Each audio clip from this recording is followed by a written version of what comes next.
One night after knocking off Wyoming Valley West to stay undefeated in Wyoming Valley Conference play, the Hazelton area Cougars were rewarded with another game against a very solid Pittston area team. The Big HA got the victory last night over the Patriots 71-41, and here's how it happened. Now, may I suggest sitting or even lying down for this? I was tired just shooting video of this Hazelton area Cougar team last night. The Hazelton area Cougars walked into the locker room with a 6-point lead over Pittston area at halftime. The first half tonight, I think we looked a little bit flat, and that's on me because at some point in time in the first half, we were to go to some more pressure. And I was just a little bit hesitant. I was comfortable with the lead the way that it was, and I didn't want them to get open for a shot. At halftime, we talked about some things, and we're going onto the court. Coach Cassell says, we got to get after them.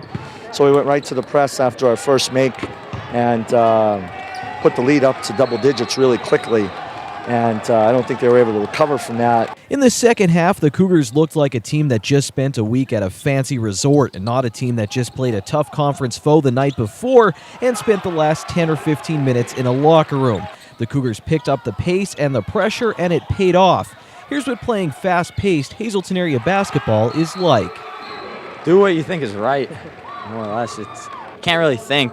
He who hesitates is lost. Coach Kiko told me that when I was in 8th grade, so going back to then, it's just our program, how we play. Selbiazzi had 6 points in the third, Brett Barron added this 3, and Kyle Kermonic and John Fogarty added 4 apiece as the Cougars built a comfortable lead.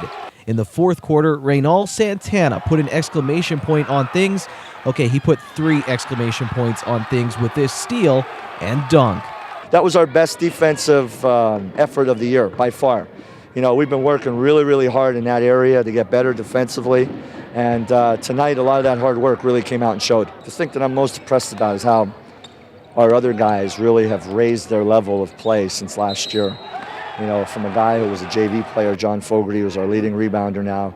Brett Barron was an all-league player last year, and he's taken that up a notch. Kyle's just been so consistent for 4 years whenever we've asked him to do. And somebody like Reynald Santana is kind of the wild card because we knew he has tremendous athletic ability, upside, getting him to understand the game the way that we play it, and he's just been playing terrifically. And that highlight him going in there and dunking is just a glimpse of what he can do. I think we've only scratched the surface. So are the Cougars tired after 2 big games in 2 nights and the thought of a third on Friday night against rival Crestwood? More exciting, if anything.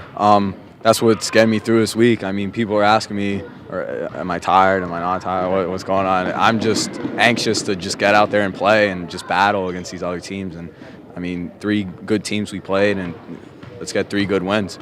Now to the mats where Big Bad Berwick was hosting the Big HA.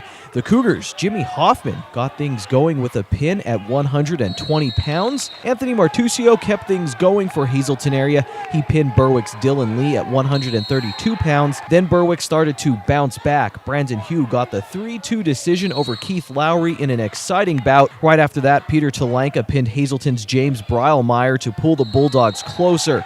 It came down to the 113-pound bout where Jacob Maurer got a 9-2 decision for Hazelton area, and the Cougars walk away with the victory 39-33 over the Bulldogs, and they move to 4-1 on the season.